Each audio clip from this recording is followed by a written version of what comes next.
Hi అండి, ఎల్లుపాయ కారం ఎలా చేయాలని అడిగారు కదా. ఎండుమిర్చిని బాగా ఎండలో పెట్టి ఎండబెట్టుకొని తొడాలు తీసేసి వేపుకోవాలి. ఎండకు బాగా ఎండుతాయి కదా, ఎండాక ఇలా వేపుకోవాలి. నూనె వేసి వేపుతున్నాను నేను.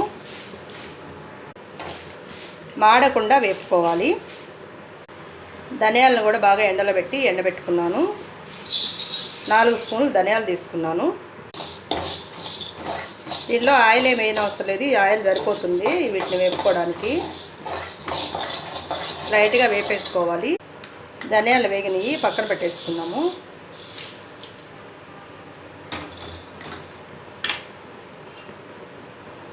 కొన్ని మెంతులు, జీలకర్ర, వీటిని కూడా లైట్గా వేపుకోవాలి. జీలకర్ర మెంతులు కూడా ఇలా లైట్గా వేపుకున్నాక పక్కన పెట్టేసుకోవాలి. ఇప్పుడు కరివేపాకు కూడా వేపుకోవాలి.